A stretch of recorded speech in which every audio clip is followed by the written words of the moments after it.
The rain outside fell with the kind of rhythm that only lonely people notice. A soft, persistent drizzle. Not dramatic, just tired.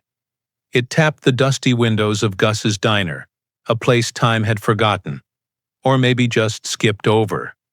Inside, the hum of a flickering fluorescent bulb buzzed louder than the silence. Gus stood behind the counter, staring at an untouched pot of coffee. Steam no longer rose from the glass, but he poured a cup anyway. Habit, not hope. He looked older than 50, though he wasn't. Lines mapped across his face like roads that had seen too many detours. His apron was clean, pressed even, as if today might still turn around. It wouldn't. The booths were all empty.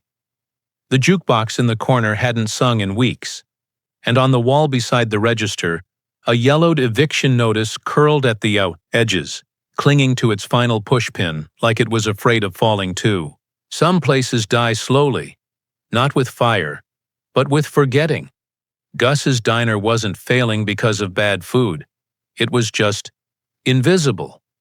Gus flipped over a half-burnt grilled cheese on the stove. No order had been placed. He wasn't cooking for customers. He was cooking for memory. Gus, quietly to himself, still got it, but his voice cracked mid-sentence. He turned away before the emotion could finish arriving.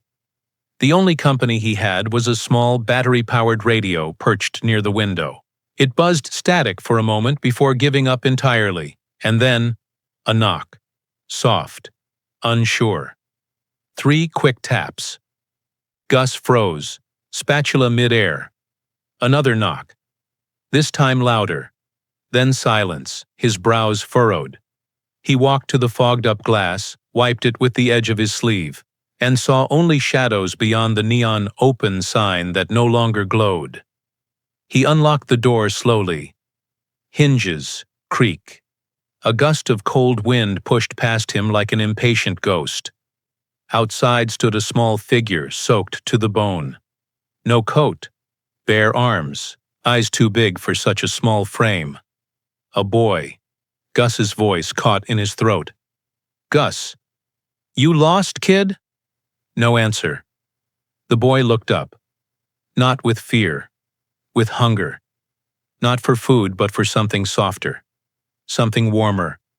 And just like that, the diner wasn't empty anymore. The boy stands silently in the doorway, trembling, drenched, wordless, and starving. Gus doesn't know it yet, but his life just changed forever. Rainwater pooled at the boy's feet, soaking into the diner's cracked linoleum like ink bleeding through paper. He didn't move, didn't speak. Just stood there, arms wrapped around himself, shivering so hard his teeth chattered. But not loud enough to disturb the quiet. Gus stared, trying to place him. 8? 9? No, maybe 10. Just too thin for his age. His hair clung to his forehead in dripping strands. His clothes, if you could call them that, were more patches than fabric. Sleeves too short, shoes untied, one missing a sole entirely. Gus stepped closer, slower than usual, like approaching a wounded animal. Gus, soft, cautious. "You all right, kid?" No answer, only a slight tightening of the boy's shoulders like he was bracing for something. Or someone. Gus, clearing throat. "It's not much, but it's warm. Got soup. Toast if you're lucky." The boy glanced past Gus, eyes scanning the diner as if it might be a trap. Then quietly, his lips barely moved. "Boy," barely audible. "Leftovers?" The word landed heavy, like it cost him something. Gus's chest tightened. He didn't ask who the kid was, or why he was alone. Some questions don't come first. He looked back at the cold grill, then at the single booth with the least cracked vinyl, then back at the boy. "Gus, get in here before you catch your death." Still no movement. Gus sighed, stepped aside, and held the door open wider, a silent invitation.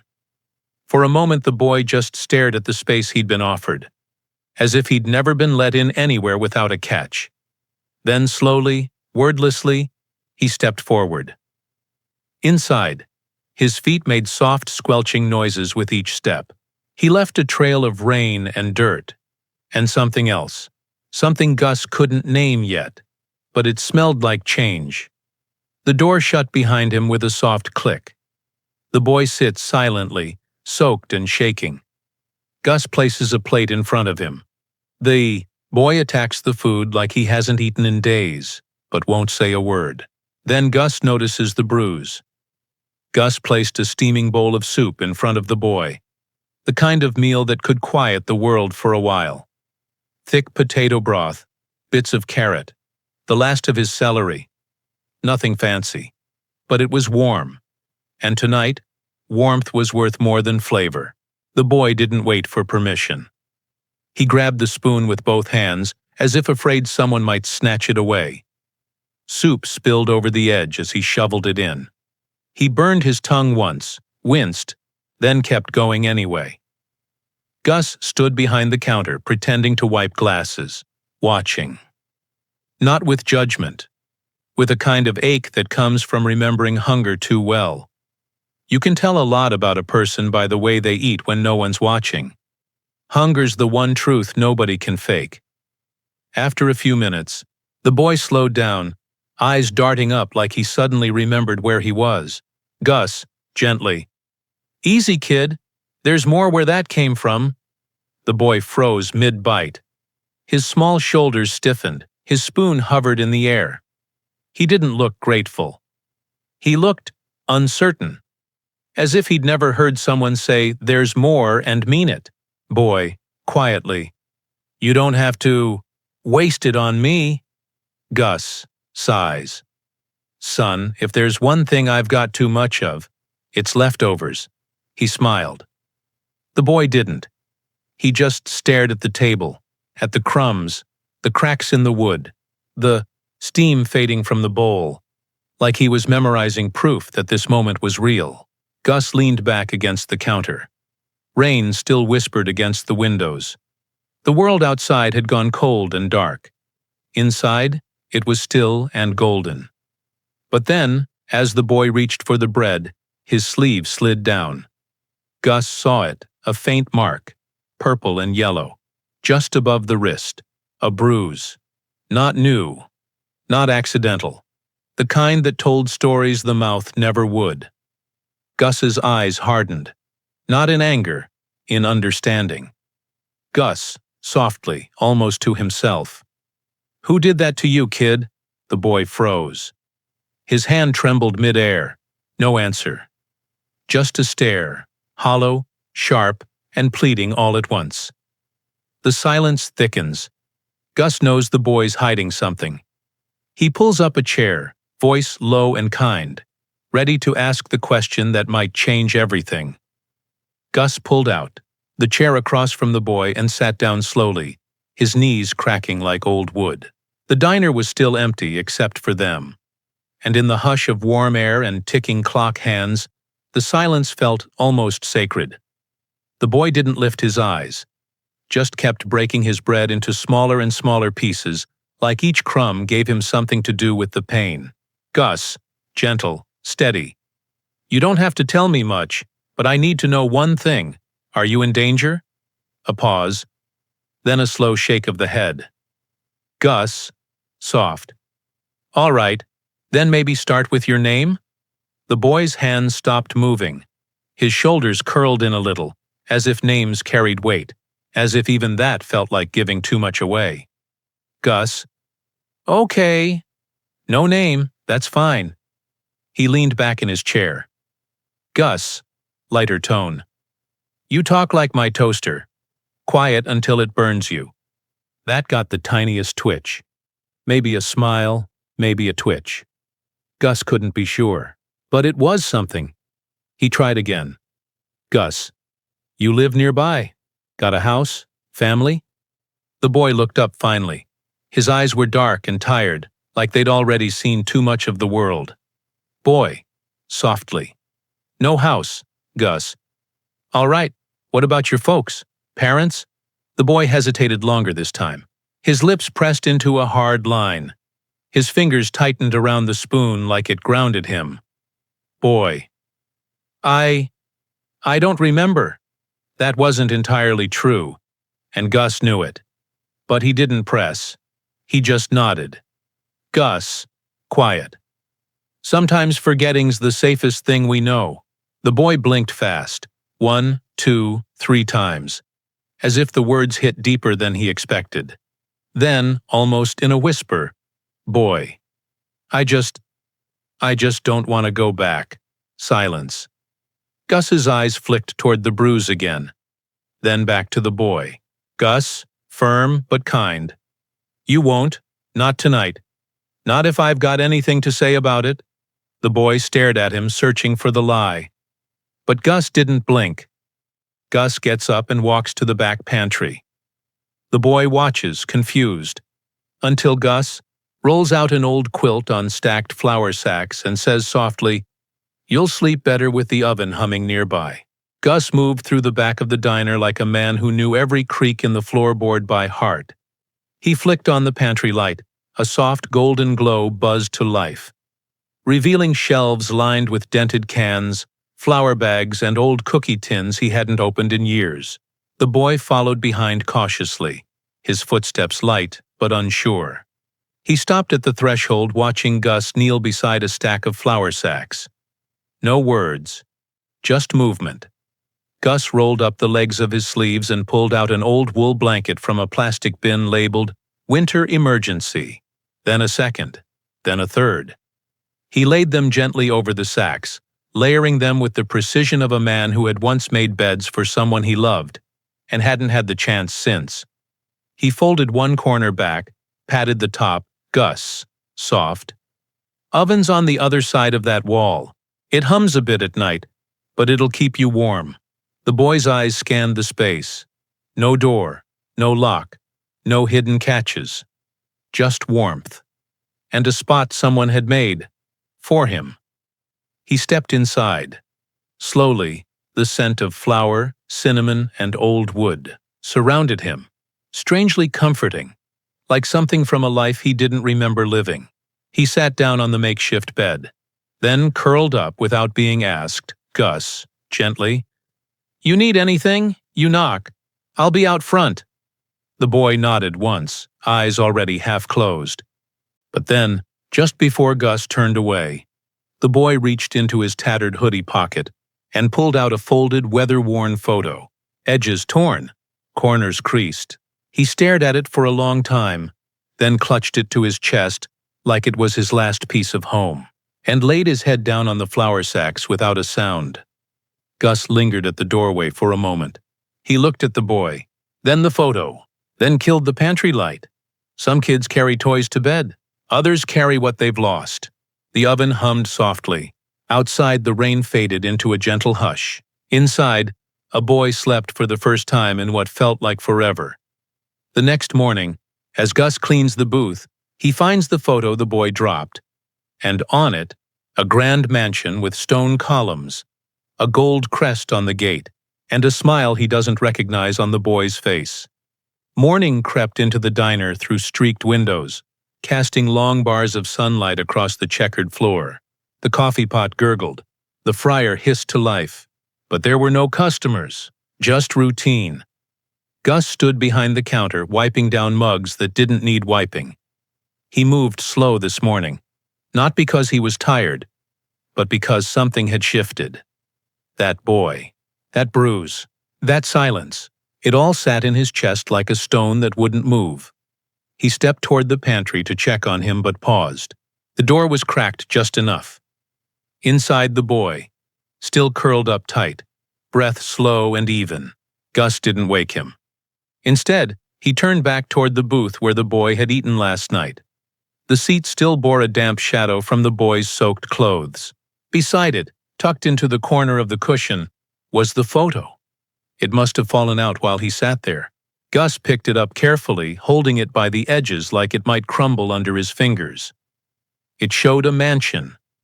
Big, stone pillars, ivy trailing up the front like it had grown tired of being perfect, a tall iron gate, Golden crest welded at the center, something like a V or maybe a crown. He couldn't tell. And standing in front of it, a boy, clean, smiling, shirt tucked in. But it wasn't just the smile that felt off. It was the eyes, wide, blank, like he was posing for someone else's picture, like he wasn't allowed to move unless told. Gus stared at it for a long moment, then glanced back toward the pantry.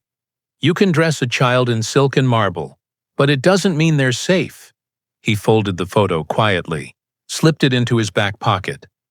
He didn't know what he was getting pulled into, but something told him. The kid didn't just lose his way here.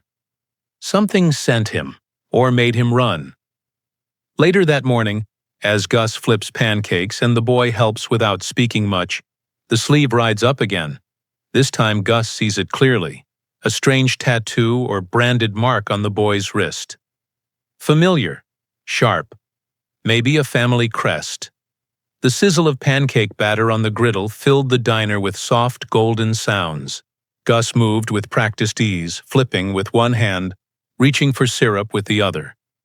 The boy stood beside him, quiet, alert, trying not to be in the way but too curious to sit still. Gus, gruff but warm. You ever cracked an egg? The boy nodded once. Gus. All right then, go on. Over the bowl, not the floor. The boy reached for the egg carton. His sleeves, oversized and frayed, slid down as he raised his arms. That's when Gus saw it, the mark just above the wrist. Not a bruise, not a scrape, something cleaner, intentional. A symbol. Thin lines, sharp angles. It looked expensive, not a tattoo from a back alley or neighborhood parlor. Gus, quietly. You get that drawn on? The boy froze. Boy, softly. It's not a drawing. He pulled his sleeve down quickly and turned back to the eggs. Gus didn't press, but the image burned into his mind like grease on cast iron. He finished breakfast in silence, letting the boy stir the batter and watch it bubble. They ate at the counter, side by side, neither saying much. Later, as the boy rinsed dishes at the sink, humming barely above a whisper, Gus pulled out an old tablet from under the register. He typed slowly, carefully. V crest, child symbol, family brand, wrist tattoo. The search engine loaded a series of images. Some were nothing, others close, too close. Then he saw one, a gold crest, a stylized V intertwined with a crown, sitting on an iron gate, just like the one in the photo. His heart skipped. He clicked it. The headline read, Vandergriff, heir still missing, after 6 months. Billionaire family offers. $2 million reward. Gus stared at the image. The boy in the photo was Leo, but in a tailored jacket, pressed hair, and that same empty look in his eyes. Gus glances at the boy across the diner, drying dishes, humming faintly. He should call someone. But instead, he flips another pancake. Because sometimes you feed a child first, ask questions later. The sun had finally broken through the gray. Golden light spilled through the diner's front windows, landing across the cracked tiles like honey on broken bread. Gus flipped one last pancake, this one smaller, slightly lopsided. Jewess, grinning. This one's the chef's secret. No one gets the last pancake unless they're family. The boy looked up from the booth, plate already clean, fingers sticky with syrup. Boy, quiet. But I'm not family. Gus slid the plate in front of him anyway. Gus, could have fooled me. The boy blinked, unsure how to respond. He looked down at the pancake. It wasn't perfect. Neither was he, but both had been made with care. He picked up his fork. Boy, it's okay if I stay here, just for a little while? Gus nodded, sitting across from him, arms crossed loosely. Gus, gentle. You can stay till I run out of flour or patience. And I got plenty of flour. That got something, a twitch at the corner of the boy's mouth. Not a smirk, not sarcasm, a real, quiet, almost shy smile. Fleeting, but there. Gus noticed. He didn't point it out. didn't want to scare it away. Instead, he leaned forward, voice lowering slightly. Gus, I saw your wrist earlier, and I saw the photo you dropped. I don't know what happened or where you're from, but here, right now, you're safe. No one's dragging you anywhere you don't want to go. The boy's eyes dropped to his plate. Boy, softly. Promise? Gus. On my mother's rolling pin. A beat. Then the boy looked up again. The smile returned, just a bit bigger. Outside, the world moved on. People passed, unaware of the quiet miracle taking place over pancakes and maple syrup. Inside, a man who'd lost nearly everything made room for one more seat at the table, and a boy who'd forgotten how to trust started to remember what warmth felt like. That afternoon, Gus pulls on his jacket and tells the boy to tag along to the soup kitchen. You're part of the team now. The boy hesitates, then nods. The afternoon sun dipped lower, brushing the streets with soft amber. Steam curled from a dented stockpot as Gus ladled soup into a crate-sized cooler, sealing the lid tight. The boy stood by the door, small hands stuffed into 2 long sleeves, watching like he didn't know if he was allowed to belong. Gus, grabbing his keys. Come on, kid. You're riding shotgun. Boy. Where are we going? Gus. Place where folks need warm soup. And warmer company. The diner's bell jingled as they stepped out, shadows stretching behind them like long stories. Montage, sequence, cinematic and emotional. Gus's beat-up pickup rattles through cracked city streets. The boy looks out the window, forehead pressed to glass, eyes scanning the city like it's brand new. Oidi. Gus unloads the cooler in front of a small church basement. Son. Inside, folding tables are lined with chipped bowls, worn smiles, and quiet nods. Gus works the ladle. The boy watches. Then, without being asked, he steps forward. He picks up a clean bowl and holds it steady as Gus pours. 1, 2, 5, 10. The rhythm builds. Hands passing bowls, nods exchanged, silent gratitude flowing back and forth. Volunteer lady. To Gus, smiling. Didn't know you had help today. Gus, half smile. Didn't know I needed it. Across the room, an older man, unshaven, eyes sunken, reaches for his bowl. The boy pauses, then adds an extra piece of bread. Old man, quiet. Thank you, son. The boy nods. It's barely more than a blink, but it lingers. Later, back at the truck, the sun nearly gone, Gus closes the cooler. Gus, watching him. You're quick, neat hands, not afraid to get your sleeves dirty. The boy shrugs. Gus, with weight. You've got good hands, kid. The boy turns his face toward the window again, but this time a small smile tugs at the corner of his mouth. He doesn't say, thank you. He doesn't have to. On the drive home, Gus talks softly, almost to himself, about the day he left home at 16. The boy listens without looking, and just before they reach the diner, he whispers his name. Leo. The truck rumbled quietly beneath them, headlights slicing through the soft blue of early dusk. Street lamps flickered on one by one, like stars reluctantly waking up. Gus kept one hand on the wheel, the other draped lazily out the window. The city passed them in faded brick and blinking neon. Neither of them said much, but silence had its own language now. Not empty, not awkward, just understood. Gus, softly almost to himself. I left home when I was 16. Took a bus from Tulsa with $40 and a backpack full of cassette tapes. Didn't know where I was going, just knew I wasn't staying. The boy didn't turn, but his fingers, curled loosely in his lap, stilled. Gus, gentle smile. Found work washing dishes at a truck stop. Got paid in tips and leftover pie. Best thing I ever ate was a slice of banana cream someone left behind. The boy's lips twitched. Maybe a smile. Maybe memory. Gus glanced at him briefly. Gus. Folks think kids don't carry weight, but you and me? We've both been dragging suitcases no one else can see. They drove on in soft quiet. A dog barked in the distance. A kid on a bicycle raced past them, chasing nothing. Gus, after a pause. "You don't gotta talk, but just so I know what to call you, even a nickname's fine. I've been calling you kid like I named you that." The boy stayed quiet. Then, boy, barely a whisper. "Leo." Gus didn't react big. No wide smile, no jokes, no sudden movements, just a nod. Gus, gently. "All right, Leo. Good name." They turned the corner. The diner's neon sign buzzed faintly. Ahead, still trying to glow even though the light inside had long gone dim. But in the cab of the truck, something glowed anyway. A name had been spoken. And that was something. Later that night, as Leo sleeps, Gus flips through TV channels half awake. And then, on the local news, he sees it. Leo's face. The same eyes. The same solemn mouth. The missing billionaire child. The diner had gone still again.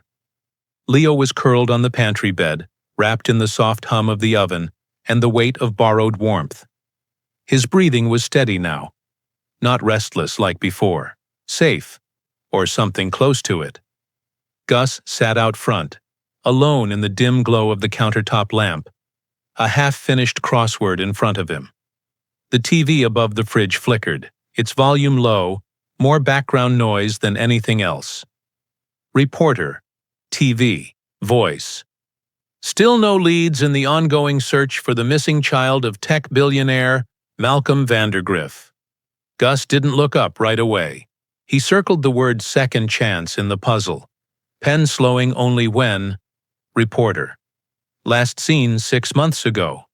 Family believes he may have run away or been taken. This morning, the family increased the reward to $2 million. That made him glance up, and then he saw it. Leo's face, staring back at him from the screen. Same solemn eyes, same jaw, same little scar near the temple, but dressed in something expensive. Hair combed, smiling a smile that wasn't real. Gus, softly, stunned. "No way."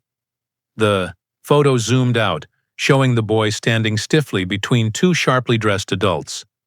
The kind whose smiles belonged more to cameras than to comfort. Reporter.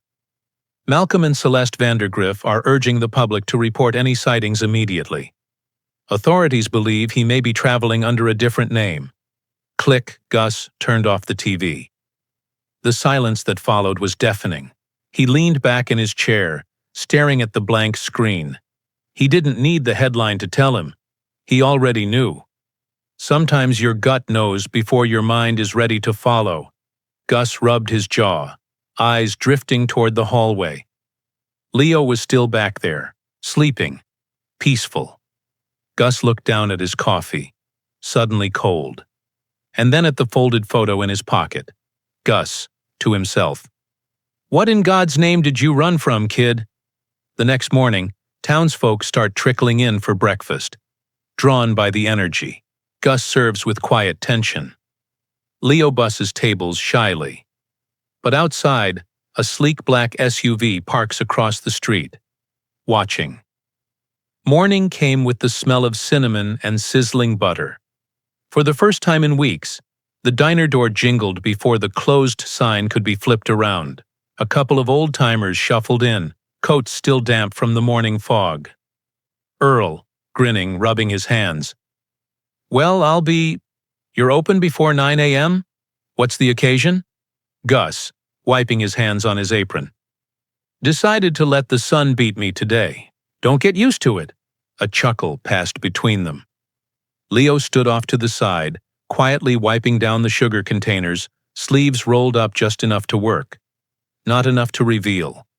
Earl squinted toward the boy. Earl, elbowing Gus. "That your nephew or something? Kid's got the same grumpy look you do?" Gus, dry. "Must be genetic." Another customer came in, then two more. The clatter of coffee cups and forks returned like forgotten music. Leo moved like a shadow, fast but invisible, picking up empty plates, refilling napkin holders, learning the rhythm of the room.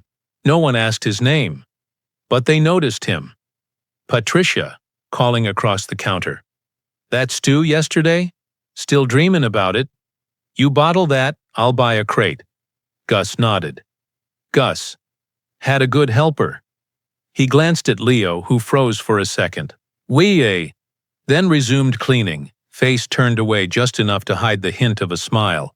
The day moved on, slow and soft, almost normal, until the bell over the door jingled again. Not from someone entering, but from a gust of air when Gus opened the front to sweep the steps. And there it was, parked across the street. Sleek, silent.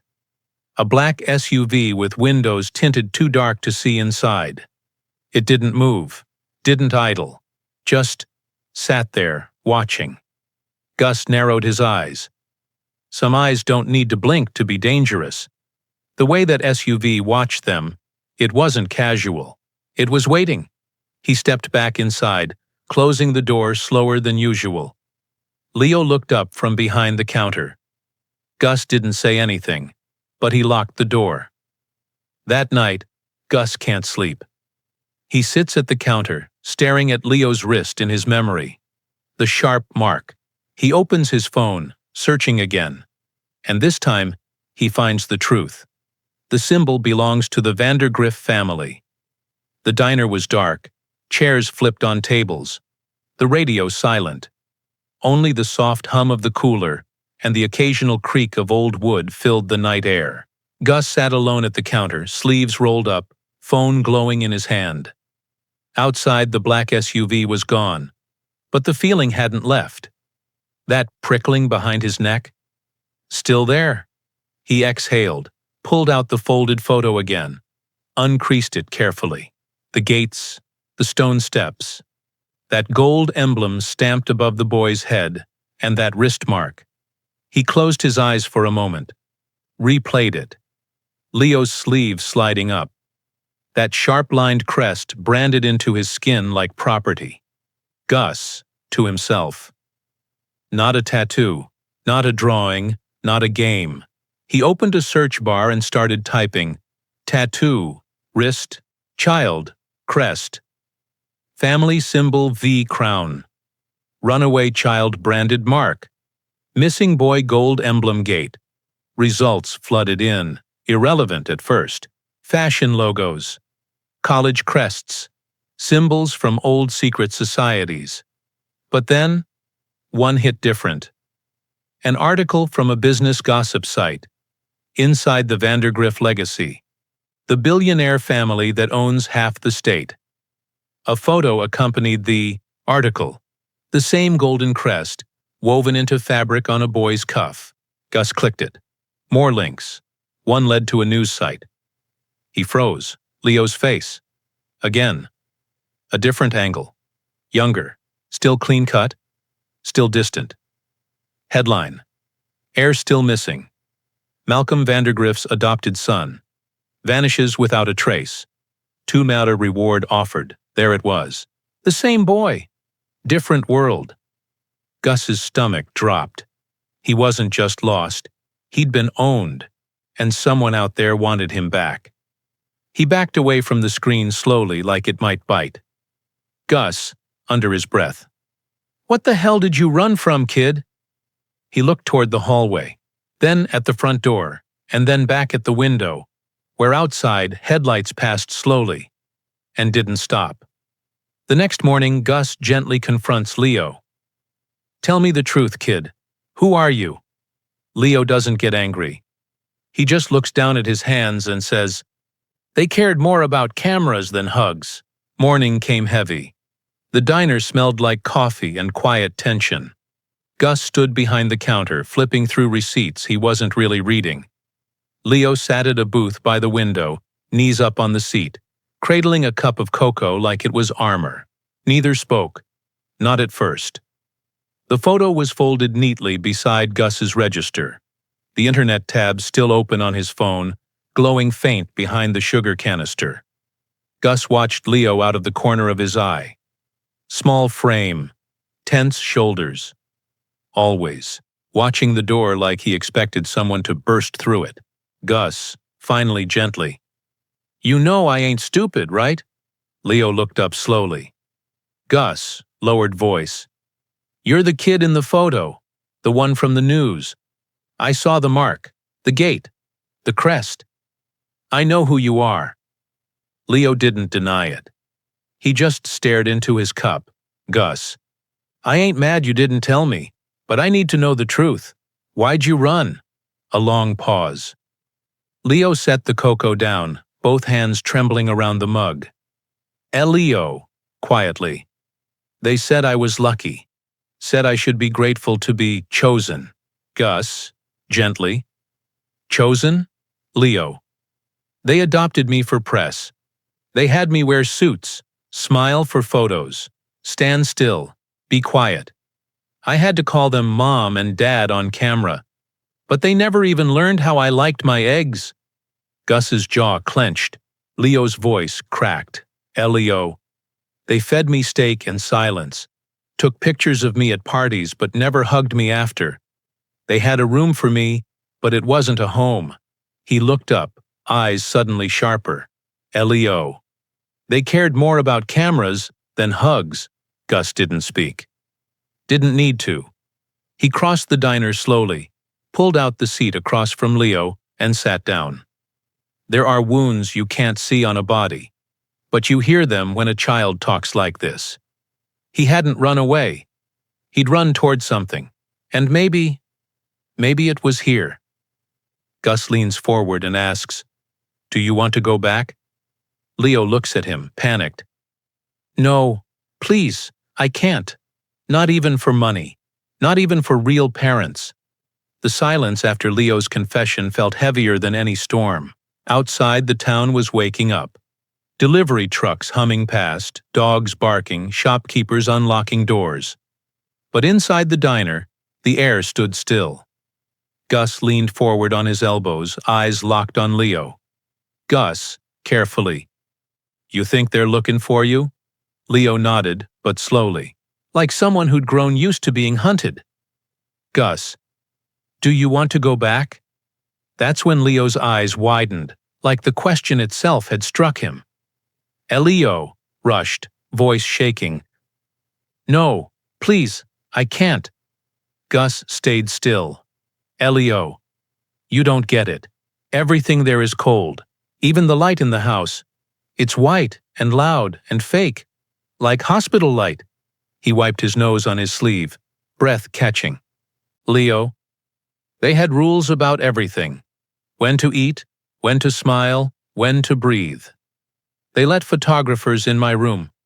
Told me not to speak to the maid unless someone was watching." Gus's brow furrowed. His hands curled into fists under the table. Leo's voice dropped to a whisper. "Leo, they didn't love me. They loved what I looked like in front of a camera." Gus, quiet but firm. "And your real folks?" Leo shrugs, voice barely there. "Don't know. Guess I never had any. Just bounced around till the money people picked me up." Gus let that hang in the air for a moment, then stood up slowly and walked behind the counter. Leo watched, unsure, afraid, waiting for the words, "You gotta go," like he'd heard before. But instead, Gus reached under the register, grabbed an old tin with a broken latch, and pulled out a spare key. He walked back over, placed it on the table. "Gus, you stay here, not till someone comes, not till they pay. You stay here, until I say otherwise." Leo stared at the key like it glowed. He hadn't been given many things in life. But this wasn't charity. It was choice. That night, Gus teaches Leo how to toss pizza dough. They laugh for the first time together. A real laugh. Outside the window, a camera lens glints in the dark. The radio played a soft tune from the corner. Something old, something slow, while the smell of yeast and garlic filled the air. Flour dust floated in golden streaks through the light above the prep counter. Gus clapped his hands together, white powder puffing from his palms. "Gus," grinning. You ever tossed dough before? Leo, sleeves rolled up to his elbows, gave a cautious smirk. Leo, like, in the air? Gus, like your life depends on it. He handed Leo a ball of dough, carefully flattened. Gus, now, cup your hands under like this. Gentle, not like you're strangling it. Dough ain't a fight. It's a promise. Leo copied him, awkward but focused. The first toss was small. The dough barely left his fingers before flopping back onto the counter. Gus, chuckling. Well, it survived. Leo laughed. Really laughed. It was quick, clumsy, cracked wide open. The sound echoed against the old diner tiles like something sacred. Montage moments. Gus showing Leo how to spread the sauce just right, not too close to the edges. Leo dropping cheese everywhere, then eating a handful and shrugging. A pepperoni smiley face in the center of the first pie. The two of them watching it bake through the oven window like it was a miracle. Later, they sat in the booth, slices dripping with stringy cheese, fingers greasy, faces warm, Leo, mouth full. This is better than anything I ever ate in that mansion. Gus, grinning. That's 'cause this one was made with fingerprints and bad math. Leo blinked. Leo. What? Gus. Too much cheese. Not enough rules. They laughed again. That kind of laugh that makes your chest feel less tight. Outside the diner, across the street, a car idled. A camera shutter clicked softly. Once, then again, a figure in a black coat lowered the lens slowly. Watching. Waiting. The next morning, the bell above the diner door rings. A young woman walks in with a notepad and a suspicious smile. I'm looking for a story, she says. And I think I found one. The bell above the door jingled like it always did. But this time, Gus looked up faster than usual. It wasn't Earl or Patricia or any of the town's regular ghosts. It was a stranger. She was young, sharp jacket, sharper heels. Not from around here, not from anywhere nearby, judging by the pristine notebook in her hand, and the way she scanned the diner like it was a set. Leo was behind the counter, wiping down trays with practiced rhythm. The woman smiled, the kind of smile that practiced itself in mirrors. Reporter. Morning, Gus, right? Gus dried his hands on a towel slowly. Gus, measured. That's what the sign says. Reporter, stepping closer. Nice place, real classic vibe. Feels warm. Mind if I ask a few questions? Gus. If you're looking for a menu, it's taped to the wall. Reporter, smirking. I'm actually looking for a story. Her eyes drifted too casually toward Leo. He paused mid-wipe. His eyes dropped, shoulders stiffened. Reporter, to Leo. And you must be the new helper. What's your name, hun? Gus stepped in. Gus, flat. He's my nephew. A beat. The woman turned back slowly. Reporter. Didn't realize you had family in town. Gus, firm. Didn't realize I needed your permission. Leo kept his head down, but his hands trembled just slightly. Reporter, soft laugh. Just doing a little community feature. New faces. You know, human interest. Gus, stern. Not much interest left in humans lately. They locked eyes. The moment stretched. Then the reporter snapped her notebook shut. Reporter. Well, I'll be around. Beautiful town. Stories are everywhere. She walked out. The bell jingled again. Gus stood still, eyes fixed on the door, jaw clenched. She wasn't just sniffing around, she was digging. And the thing about digging is, eventually you find something. He turned toward Leo. The boy didn't say anything, but his eyes said everything. That night someone posts a blurry photo of Gus and Leo laughing over pizza. It spreads fast. By morning, strangers online are piecing it together. One comment stands out. Isn't that the Vandergrift kid? The diner was closed. Lights dimmed, doors locked, curtains drawn. But the outside world never really slept, especially not the digital one. Gus sat on the back steps, nursing a mug of lukewarm coffee, staring at the sky. The stars above the diner had always felt quieter than the ones over the city. Inside, Leo was asleep again. The pantry light off, the oven humming its lullaby. Gus pulled out his phone to check weather. Maybe an order from the supplier. Instead, a notification pinged from a local community forum. Spotted, sweetest moment at Gus's diner. A blurry photo loaded. Gus, mid-laugh, flower on his shirt. Leo beside him, mouth open wide, smiling, tossing pizza dough in the air. It looked happy. Too happy. It wasn't a bad photo. But the wrong people didn't need good photos. They just needed proof.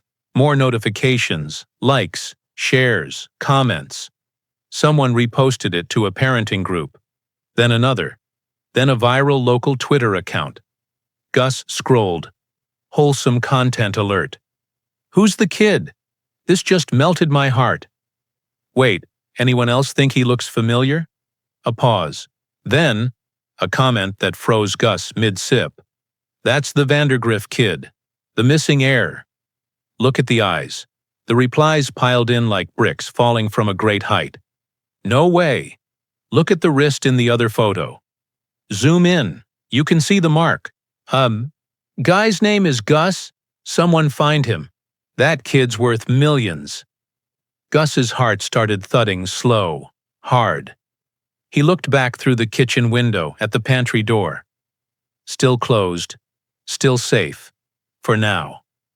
He closed the app, turned the phone over, but the ripple had already left the shore. The next morning, just after opening the door, Gus freezes. A woman and two suited men step inside. We're with Child Protective Services. We need to ask about the boy. The bell over the diner door rang, but this time it wasn't Earl or a hungry regular, or even the reporter. It was three people. A woman in a gray coat with a clipboard. Two men in suits, polished shoes, quiet voices, all too clean for this side of town. Woman. Calm, practiced. Good morning. We're with Child Protective Services. Gus's hand froze halfway to the coffee pot. The entire diner slowed, like someone turned the dial on the world to mute. Gus measured. Can I help you? Woman. We received a report. A tip, actually, about a boy. Roughly 10 years old. Matches the description of a missing minor. Seen on premises. Possibly endangered. Gus, steady. There's no kid here in danger. She flipped the clipboard. Woman. And you are Augustus Clay, owner of this diner? Gus. That's me. Woman. Polite but cold. Then we'll need to take a look around. It's procedure. One of the men moved toward the kitchen. Too fast. Gus. Sharper. You got a warrant for that? Man, without stopping. We have probable cause. If you're harboring a minor, this could become a federal matter. In the pantry, Leo froze. He'd heard everything from behind the flour sacks. His fingers clenched the blanket like it could protect him. He looked around. No windows, no escape. The oven hummed. But this time, it didn't sound safe. It sounded like goodbye. Back in the diner, the woman turned to Gus, voice calm. Woman. Where is he? Gus didn't move. Gus. Quiet, hard. You mean the boy that came in hungry?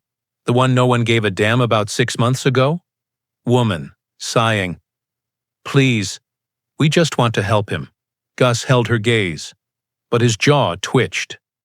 They used words like care and concern, but he'd seen that kind of care before.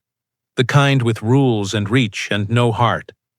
A crash echoed from the back. Too loud. Too fast. The woman's eyes narrowed. She nodded toward the kitchen. Moments later, the front door opens again. A tall man in a $1,000 suit steps in. Calm, dead-eyed. I represent the Vandergriff family. You have something that doesn't belong to you. The bell above the door hadn't finished its second chime when he walked in. Tall, clean, cold. A charcoal suit without a wrinkle. Shoes that didn't belong on cracked diner tiles. A briefcase so polished it caught the sunlight and sliced it into the floor. Man, with polite malice. Augustus Clay? Gus didn't answer right away. He was too busy watching the man's eyes. Black glass, no soul behind them.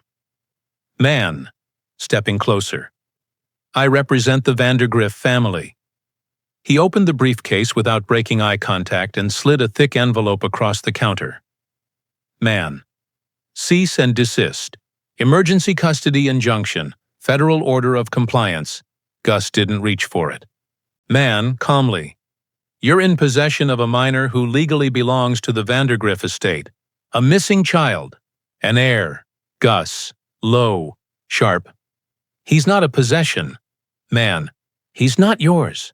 The room went still. Even the CPS workers at the booth watched from a distance now, like they weren't the ones in charge anymore. Gus. Quiet anger. He's not some stray you can leash up and parade for the cameras. The man smiled thinly. Man, you think this is about cameras? This is about law. Blood. Ownership.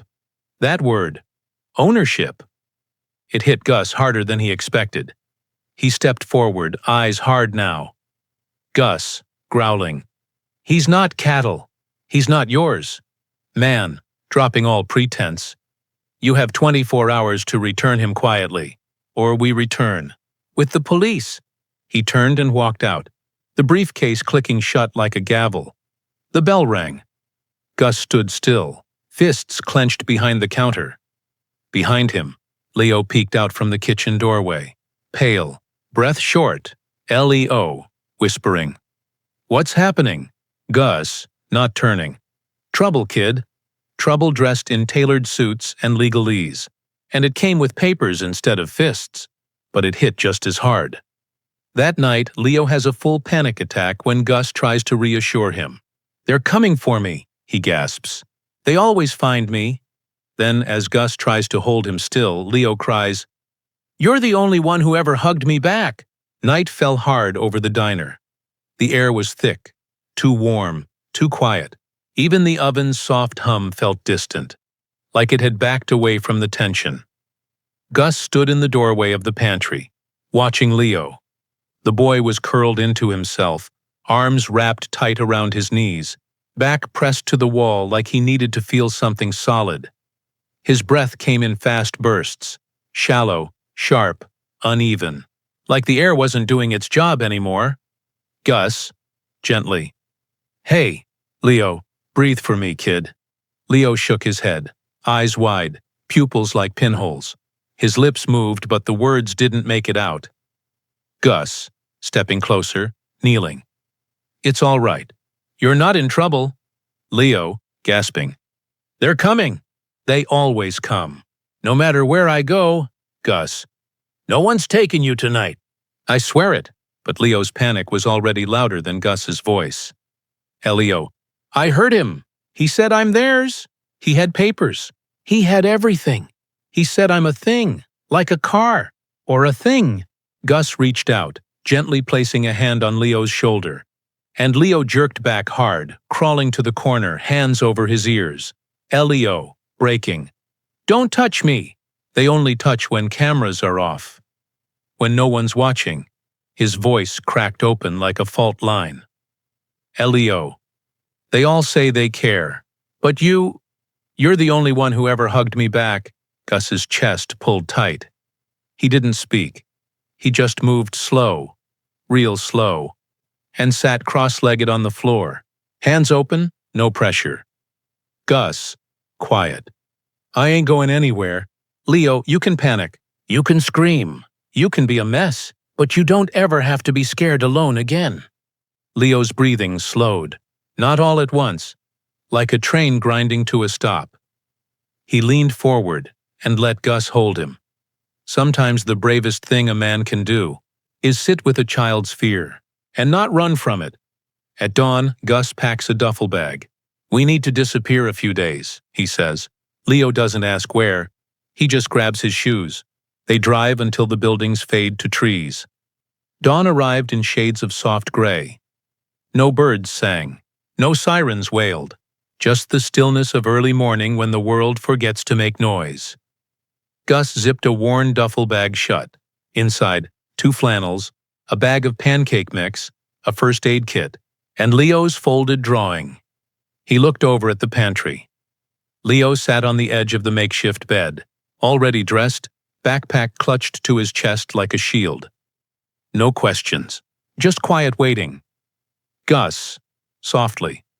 Grab your shoes, kid. Leo stood. That was enough. The truck rumbled down a back road, tires humming over gravel. Buildings disappeared behind them, replaced by tall pines, weathered barns, and fences that leaned like they were tired of standing. Leo kept his window cracked. The wind rushed in, catching his hair. He looked smaller in the passenger seat, but somehow stronger, too. Leo, quietly. Where are we going? Gus, hands steady on the wheel.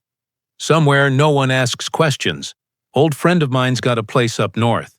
No cameras, no cops, no suits.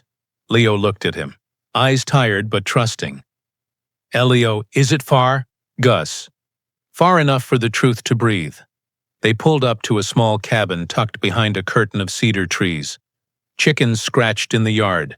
A rusted wind chime danced on the porch. A woman stepped out, silver braid, boots older than Leo, eyes like weathered glass. Woman. About time you brought someone home, Gus. He smiled, then nodded toward Leo. Gus. This here's family now. She said nothing, just opened the door and stepped aside.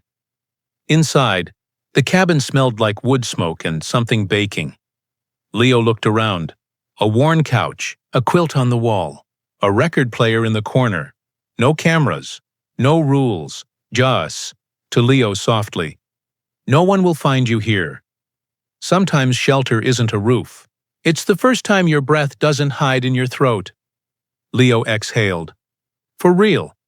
That night, while Leo sleeps peacefully, Gus opens an envelope he hadn't dared touch. A letter tucked inside the old photo. Inside is a message from Leo's birth mother, and the truth about why he was adopted. The cabin had gone quiet. Fire crackled in the hearth, throwing soft shadows across the floor. Outside, frogs croaked low in the nearby woods. The kind of silence that lives miles away from cities and sirens. Leo slept soundly on the couch, a patchwork quilt tucked under his chin, face peaceful for once. Gus sat at the small wooden kitchen table, hands weathered, eyes tired. In front of him sat the folded photo. He'd looked at it a dozen times now. But tonight, he turned it over. There, barely taped to the back, was a thin envelope, sealed shut, nearly weightless. He hadn't noticed it before. His thumb hovered over the edge.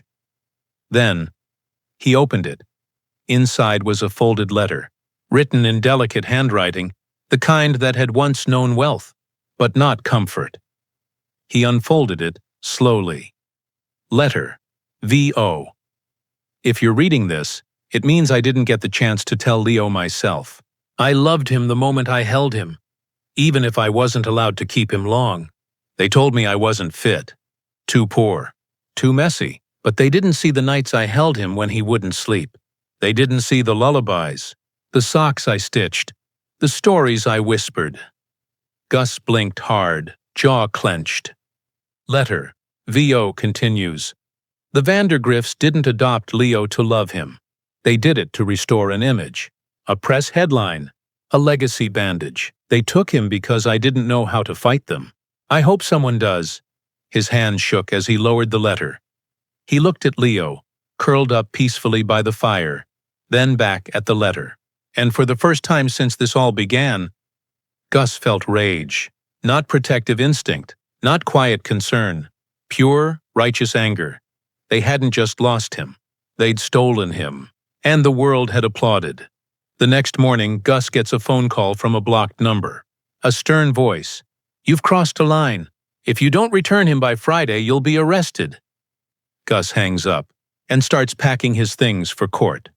The morning fog clung to the trees like breath held too long. Inside the cabin, the kettle hissed quietly, steam rising in lazy spirals. Gus stared at the old flip phone on the table. It buzzed once, then stopped. Blocked number. Again. He didn't answer, but the voicemail came through anyway. He played it on speaker. Voicemail. Cold male voice. Mr. Clay, this is your final warning. We have legal authority from the state and private counsel from the Vandergriff family. If Leo isn't returned by Friday morning, a warrant for your arrest will be issued. Custodial interference. Kidnapping. We're prepared to escalate. Click. The room fell silent. Even the fire crackled more quietly. Leo sat on the edge of the couch, blanket pulled up to his chin. He'd heard every word. He didn't cry. Just looked at Gus with that expression again. That mix of fear and resignation only kids who've been moved too many times wear. Leo, softly. You'll get in trouble because of me. Gus crouched beside him, hand firm on Leo's shoulder. Gus. If trouble's the price for doing right, I'll pay in full. Leo nodded, but didn't smile. Gus, standing. I ain't running. Not anymore. They want a fight? They'll get one. Montage. Gus prepares. Gus pulling a weathered manila folder out of a lockbox labeled, Personal, Do Not Open. Writing down names of local reporters. Printing articles. Faxing the letter from Leo's mother to a public defender. Packing a duffel. Tie. Worn dress shoes. Leo's drawing. Leaving the photo behind. But taking the letter, Leo sat at the window, watching the fog lift slowly from the trees. Leo, quiet. You really think we can win? Gus paused in the doorway. Gus, steady. I think they forgot who they're up against. Some men run from power, others stare it in the face, and bring a truth it can't silence. Before leaving the cabin, Gus uploads a video, Leo's story, raw and unpolished. Within hours, thousands are watching. Hashtags trend. Comments pour in. We're with you. The kitchen table became a war room. Gus set up an old laptop, webcam taped with bandages, mic frayed at the wire. He wasn't tech-savvy. He didn't need to be. He just needed to be honest. The camera blinked red. He cleared his throat. Gus, on camera. My name's Gus Clay. And the boy sleeping in the next room, he ain't my blood. But he's more family than most folks ever gave me. He looked down, then back up. Yes, quiet, firm. I'm not looking for money. I'm not running a scam. I fed a hungry kid. I held him when he cried. And now some men in suits want to take him back to a place that broke him. Because they thin. A last name matters more than love. He reached off camera, held up Leo's drawing. The one with the diner, the pancakes, the table with 2 chairs. Gus, voice thickening. He drew this and called it home. That should be enough.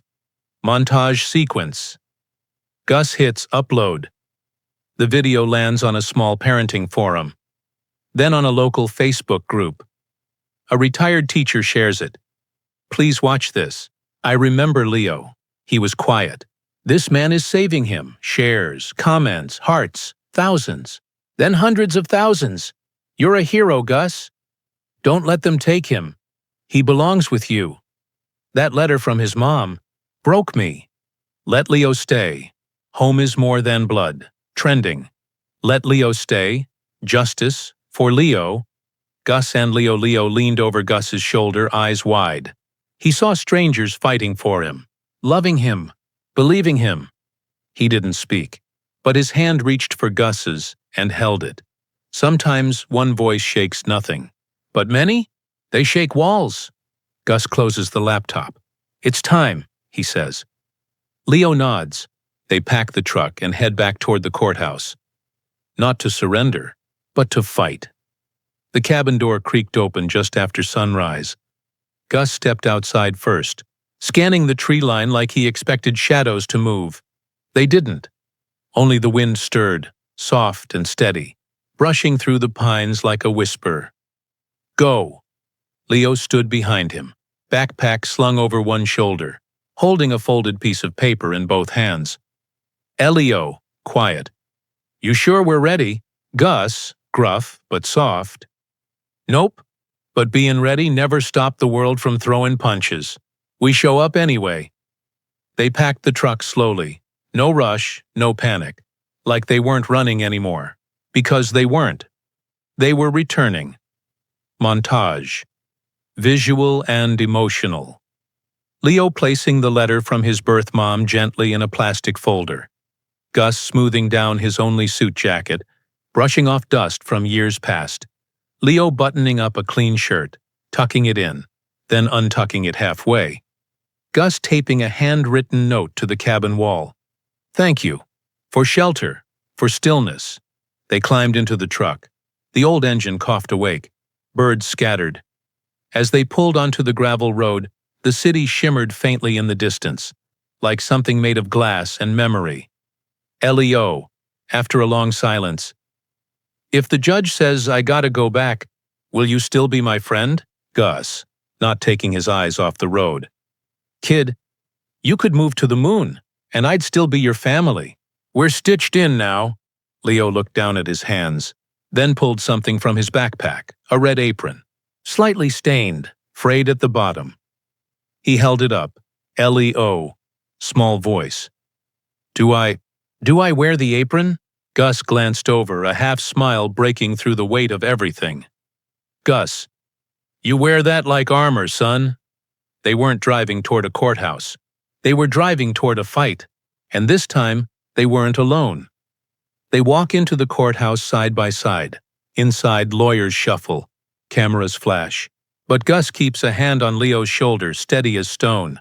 Across the room, the Vandergriffs wait, smiling without warmth. The courthouse smelled like old books and polished marble. Leo gripped the strap of his backpack tighter. Gus walked beside him, one hand resting gently on the boy's shoulder. Not guiding, just reminding. I'm here. Flashes went off as soon as they entered the lobby. Camera crew, whispers. That's them. The diner guy and the kid. No suit, just an apron. He brought him into a diner? Leo blinked against the lights. Gus kept walking. Slow. Solid. Inside the courtroom, the judge adjusted her glasses. Stern, mid-60s. No nonsense. The kind of woman who measured truth not by emotion, but by how still someone stood while delivering it. Across the aisle, the Vandergriffs sat in silence.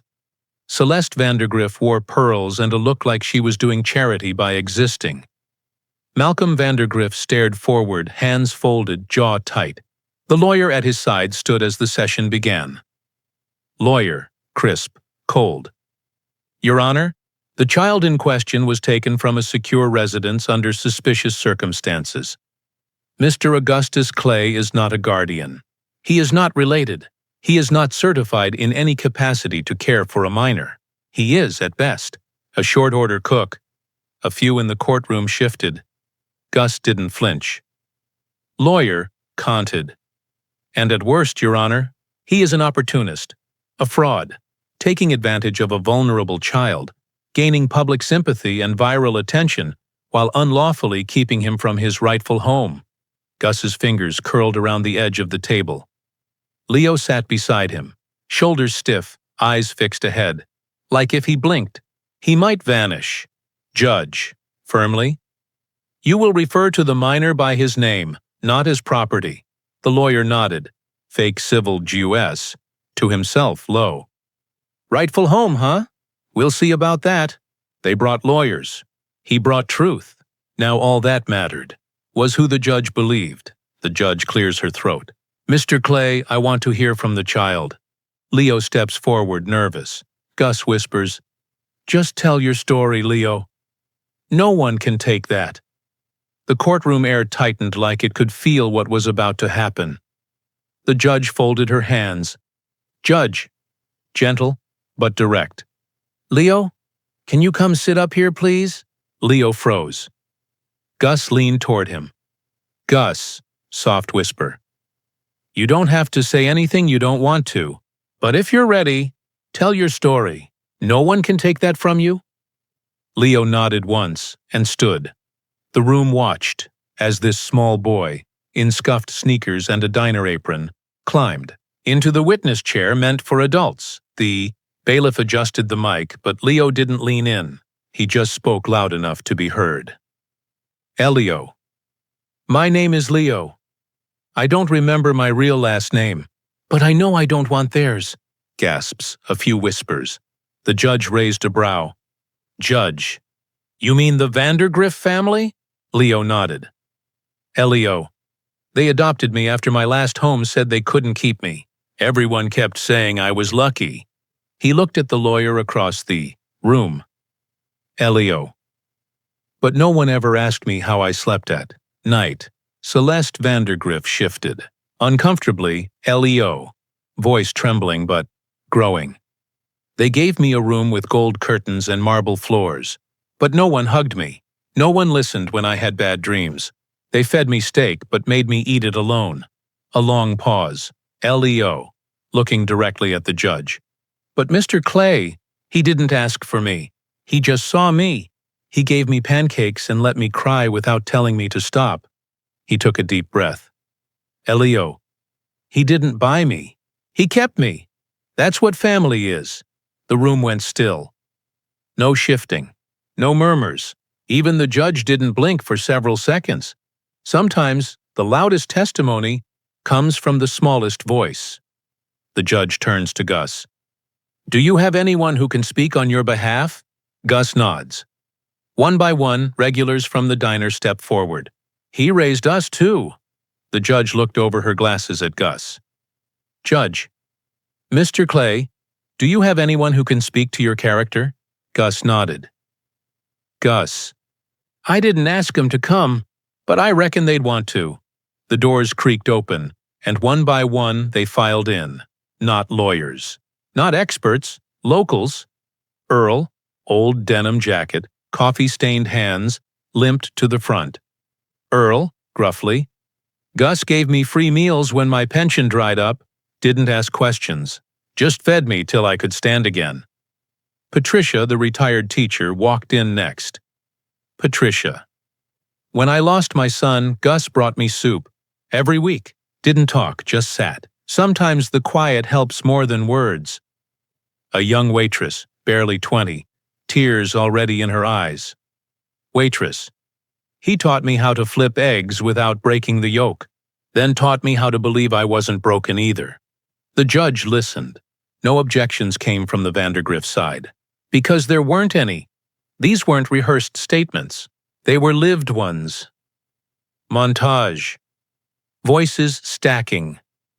"He paid my light bill once. Didn't even tell me. He taught my kid how to grill cheese. He never had much, but he gave it anyway. He sees people." At the defense table, Celeste Vandergriff shifted, her pearl necklace suddenly tighter around her throat. Malcolm Vandergriff, stone-faced, stared at Gus like a man watching a problem grow legs. He leaned toward his lawyer, whispering sharply. Gus didn't return the look. His eyes were on Leo, sitting taller now, jaw set, hands steady in his lap. He came to court alone, but the truth walked in behind him and sat in every row. Just as the judge prepares to end the hearing, a tech volunteer from the diner walks in holding a flash drive. "Your Honor," he says, "you need to see this." The judge checked the clock. Papers shuffled. A sigh passed through the room like it knew this was almost over. "Judge, if there are no further statements..." The back door creaked open. A young man in jeans and a diner t-shirt stepped in, clutching a flash drive in one hand and a laptop in the other. Volunteer, nervous but firm. "Your Honor, sorry. I know this is late, but you really need to see this." Gus turned, surprised. It was Derek, the dishwasher-turned-tech whiz who sometimes fixed the register when it jammed. "Judge, and you are?" "Derek. I work at the diner, but I used to do IT security. And this is from a hidden nanny cam. Leo's old nanny posted it anonymously. She was scared, until she saw Gus's video. He handed the drive to the clerk, who brought it to the judge. The courtroom shifted. The kind of movement you feel in breath, not footsteps, judge to bailiff. Loaded on the screen. Video plays. Grainy footage, a massive, ornate living room. Leo, younger, smaller, standing rigid in a buttoned shirt. Celeste Vandergriff paces in heels. Malcolm sips scotch. Celeste. Snapping. Fix his collar. He's not a stray. Malcolm, low. He doesn't need a book, he needs posture. If he keeps slouching, he's not coming to the gala. Leo. Quiet, small. I'm tired. Celeste, sharply. No one asked how you feel, Leo.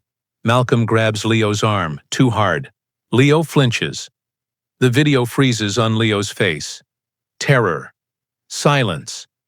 Familiar. Gasps fill the courtroom. One woman cries.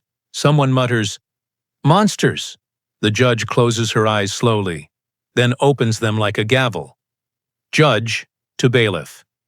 Remove Mr. and Mrs. Vandergriff from my courtroom. Malcolm, rising. This is a stunt. Judge, firm. This is evidence, and I've heard enough. Celeste tries to speak, but the bailiff blocks her path. They're escorted out to a chorus of murmurs and camera shutters. Gus stays seated. Leo grips his chair with both hands, knuckles white, but his eyes, they burn with something new. Truth doesn't always come with thunder. Sometimes it arrives in shaky footage, and finally makes the silence scream. The Vandergriffs are gone, but the judge doesn't rule yet. She calls for deliberation. Leo is taken by CPS for the night. Gus returns to the diner alone. The courtroom was nearly empty now. The walls still echoed with Leo's voice, with the video, with the gasps. But the judge's face had returned to stone. Judge. This court acknowledges the footage submitted as valid evidence and is suspending Mr. and Mrs. Vandergriff's custodial claim effective immediately. A breath. Hope stirred in Gus's chest. Judge, continued. However, due process must still be followed. This case will move to final deliberation in 72 hours. Leo blinked. Gus tensed. Judge. Softer now. Until then, Leo will remain in protective care with CPS. Leo. Whisper. No. A woman from CPS approached. CPS agent. Gentle, rehearsed. We'll just take him overnight. He'll be safe. We promise. Gus. Firm. I am safe. Leo clung to Gus's arm. Leo. Tears rising. Please, don't let them take me. Gus, quietly breaking. I would burn down the world to stop this. But right now, I can't. The agents pried them apart with practiced empathy. Leo didn't scream. Just looked back. One last time. Diner. Night Gus sat alone at the prep counter. Lights were off except for one dim bulb swinging above. A plate of untouched toast sat beside a cold cup of coffee. Leo's apron still hung on the wall, and the picture they'd taken, Gus and Leo with flour on their cheeks, was cracked in half on the floor. Gus bent to pick it up, but he didn't make it. He just knelt there and sobbed. Sometimes love doesn't lose in court. It loses in the waiting. Diner. Late night. The rain had stopped. The silence returned, heavy and full of ache. Gus dozed at the counter, head cradled in folded arms. A soft wheeze escaped him. The kind of sleep born not from rest, but from exhaustion that claws. Somewhere near the kitchen door, a faint click. Then another. Then, whoosh. Smoke began to coil beneath the pantry door. The old wooden shelves hissed as fire licked up their sides. Orange light flickered across the tiled floor. Diner. Kitchen. Seconds. Later, the fryer exploded. Flames danced like devils across stainless steel.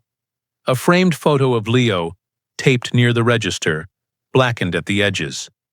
Diner. Front counter Gus jerked awake, coughing. Gus, gasping. What the hell? He staggered to his feet, eyes burning, smoke everywhere. The wall behind the stove roared with fire. Soot fell like ash snowflakes from the ceiling tiles. He covered his mouth with his shirt and lurched toward the pantry. The flames clawed at his coat sleeves. Gus, shouting, "Leo!" Of course he wasn't there, but panic doesn't ask permission. He kicked the pantry door open. Empty.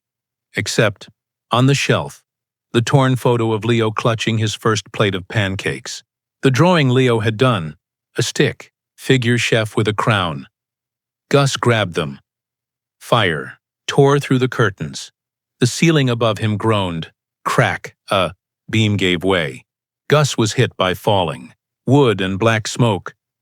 He collapsed, but in his hand, still, clutched tight, was the scorched photo.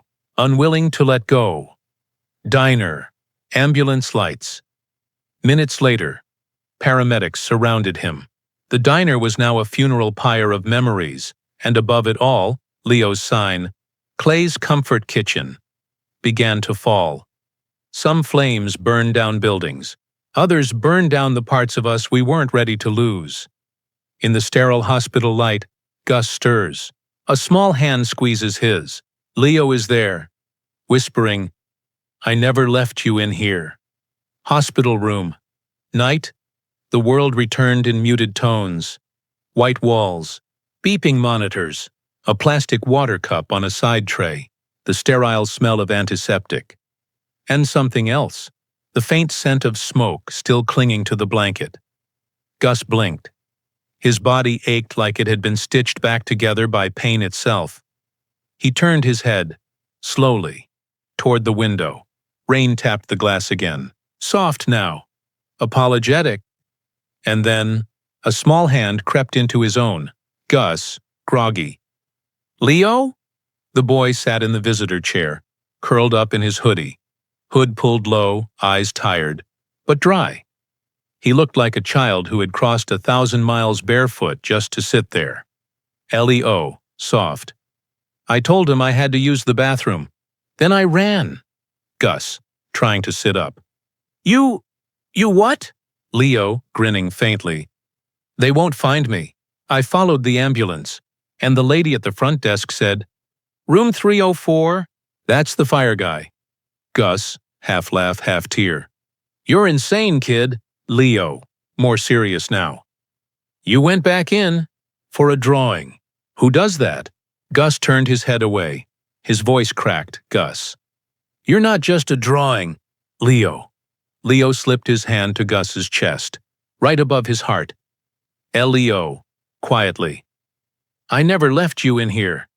He tapped once. Gus, choking up.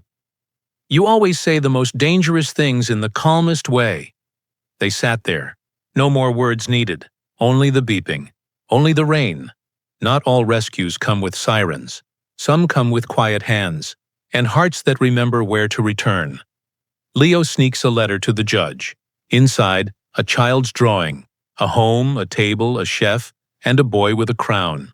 The judge reopens the case. Courthouse, juvenile motions desk. Morning. The hallway buzzed with whispers and shuffling papers. But Leo stood still, oversized hoodie sleeves covering his hands. Gus walked beside him, slower than usual. One arm still in a sling, bandages peeking from beneath his coat. Across from them, the same judge from the custody trial. Judge, reading paperwork. "I assume you know this retrial motion is highly irregular." Gus, firm. "Maybe, but that don't make it wrong." The judge raised an eyebrow. Judge. "This court requires more than emotional appeals." "Mr. Clay." Leo stepped forward, clutching a wrinkled envelope. "Leo." "Then, this is evidence." The judge accepted the envelope, curious. Inside, a child's drawing, folded carefully. She unfolded it. Crayon lines filled the page. A small diner with smoke curling from the chimney. A table labeled Leo's table. A stick figure man with a chef's hat. And next to him, a smaller boy with a crown. In a child's handwriting, "This is my real home." Silence. The judge stared. Judge, gently. Mr. Clay, were you the one who taught him to draw like this? Gus. No, ma'am. He taught himself. I just gave him something to draw about. Chambers. Minutes later, a clerk exited the judge's office, walked straight to them, and handed Gus a folded paper. Clerk. Retrial approved. Fast-tracked. Gus, quietly. Thank you. Leo grabbed his hand. When truth is told in crayon, even stone hearts lean in to listen. As the final hearing begins, Leo walks to the bench without fear. This time he doesn't need saving. He came to speak for both of them. Courtroom, final hearing. Day. The atmosphere felt different. Less tension, more weight in the silence, as if even the walls were holding their breath. The courtroom was fuller than before, not with press, but with regulars from the diner. The old man who always asked for extra onions, the nurse who tipped in quarters, a little girl with pigtails holding a sign that read, "Let Leo stay." Gus stood in his worn boots, cleaned, but still cracked.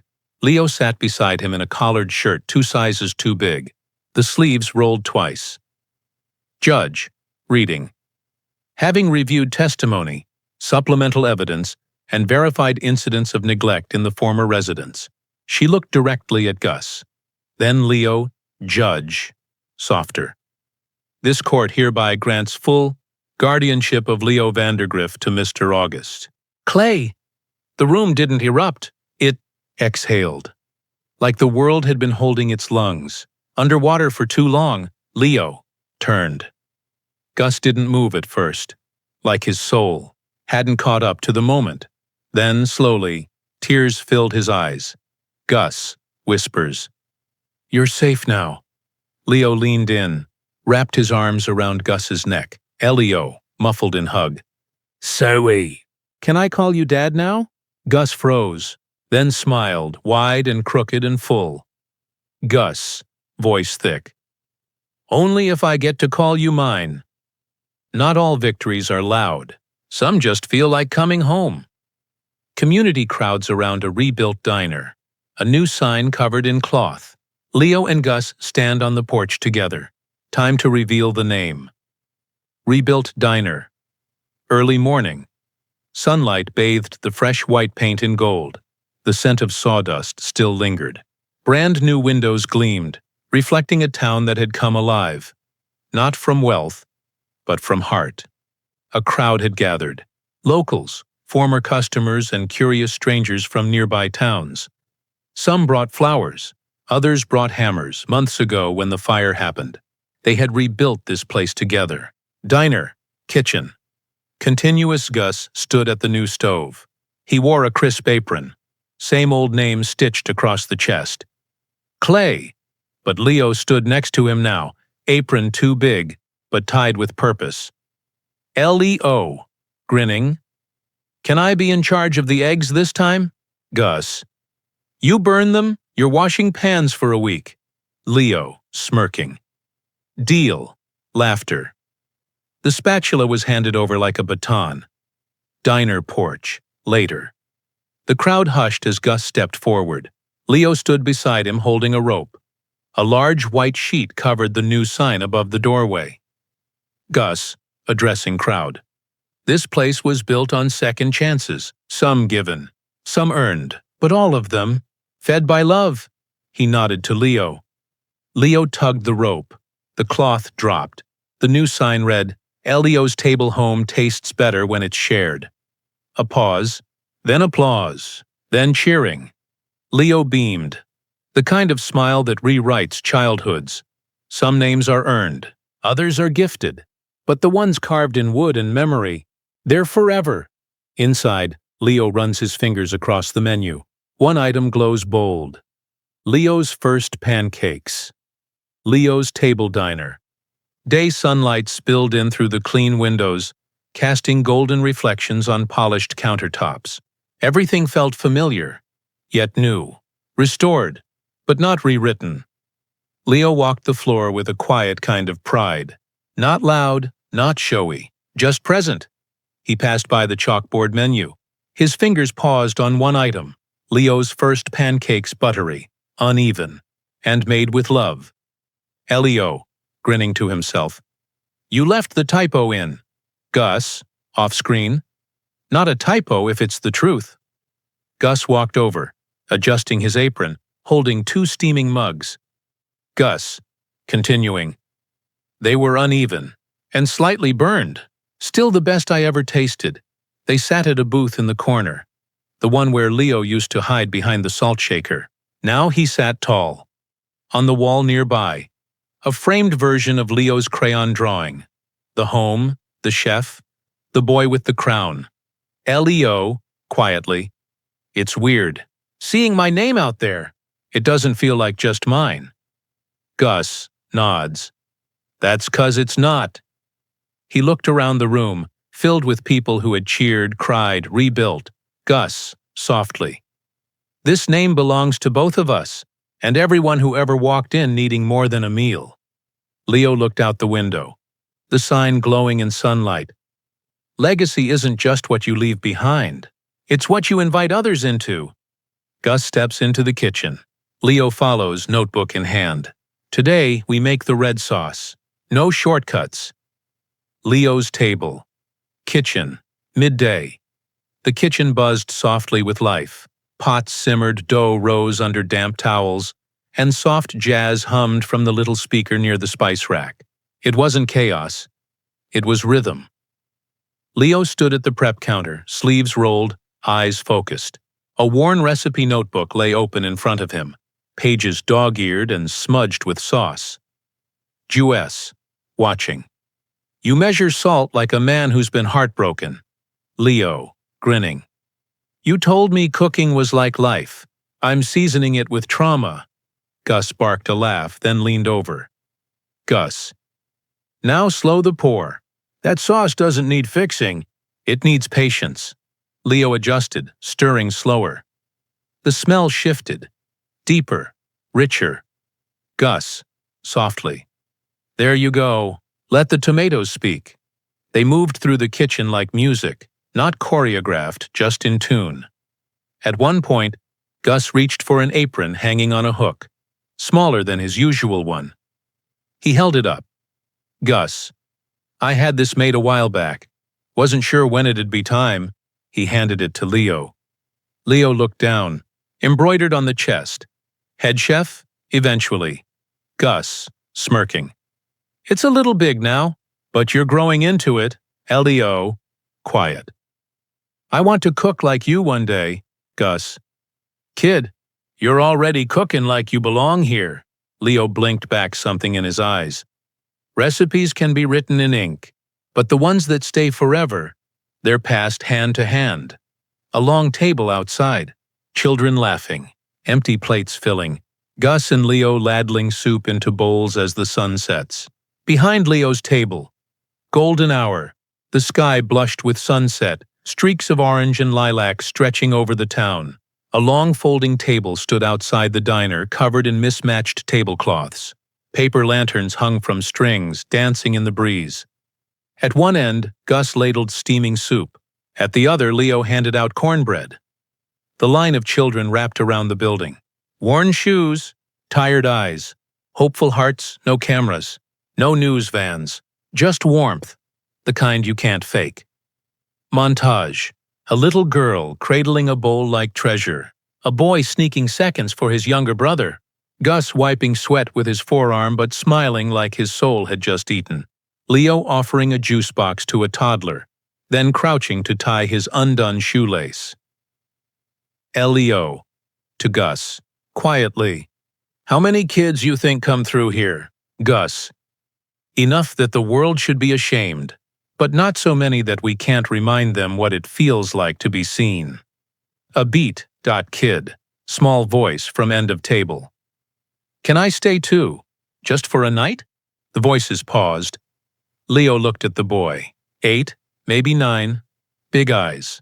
No coat. Leo opened his mouth, but Gus beat him to it. Gus, softly. Let's finish supper first. Then we'll talk, the boy smiled. Hope flickered like candlelight. You can't fix the whole world in one meal, but you can remind someone they matter with a full plate and a little kindness. A journalist in the crowd snaps a candid of Leo helping the child. Headline reads, "From lost heir to community hero. Leo's table. Next day, morning." The early light caught camera flashes, but this time, there were no questions shouted, no cold microphones pushed into faces. Instead, there were handshakes. There were thank yous in diner. Continuous. A journalist sat in the corner booth, the one Gus always reserved for people who needed time. She wasn't from a tabloid. She was local, real, and she was crying into her notepad. Across the table, Leo sat calmly, journalist, wiping eyes. "You're just a kid, but you changed something here." Leo, smiling. "I didn't mean to. I just wanted pancakes." They both laughed. The kind that releases old grief. Montage. Front page of the local paper. From lost heir to community hero. The boy who built a table for everyone. Online headlines.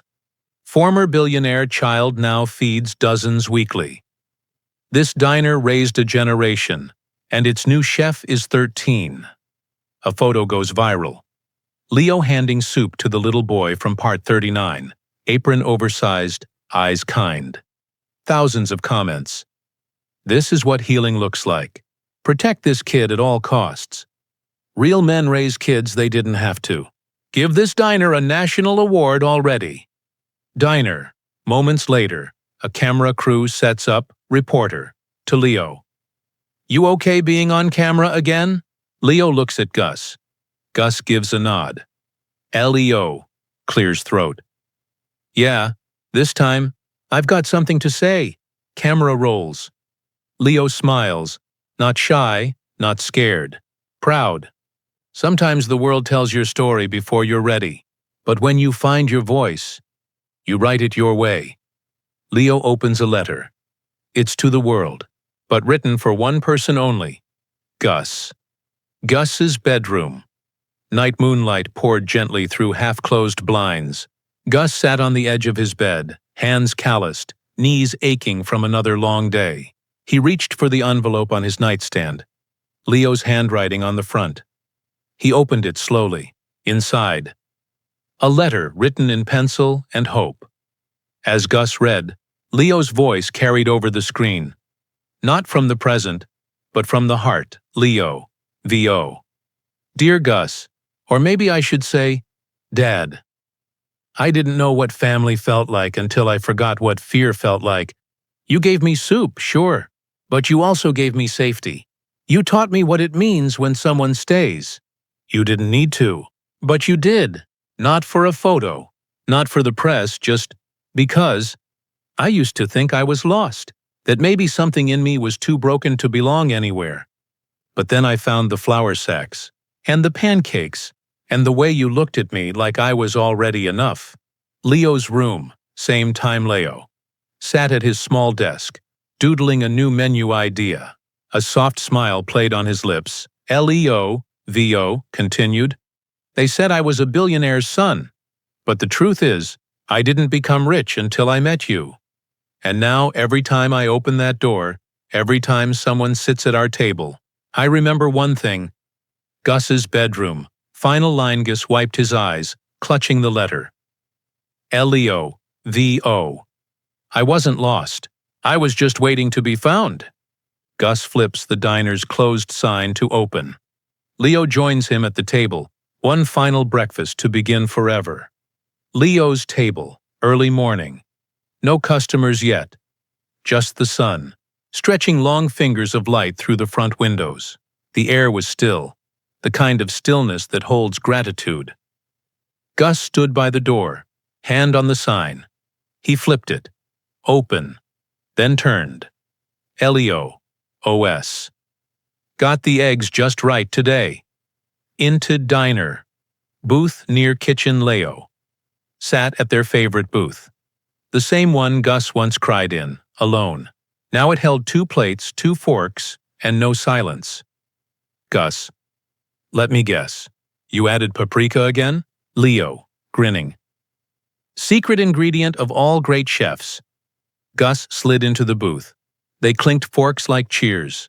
They ate in quiet for a while, not awkward, just, enough. A bell above the door jingled in the distance. A line would form soon, but not yet. Just this moment. Visual callback. Same shot as part 1. An empty table. 2 plates, steam rising, but this time, both plates are full. So are their hearts. He opened the diner every morning. But what he really opened was a door to belonging, to healing, to home. Not every story starts with family, but the best ones. And there, visual, Gus picks up his last bite. Leo finishes his first. They look at each other, Leo, soft. You think we'll ever stop making pancakes? Gus. Not a chance. Someone's got to keep the syrup companies in business. They laugh. The empty plate. The warm booth. The sign on the door. Leo's table. Come hungry, leave whole.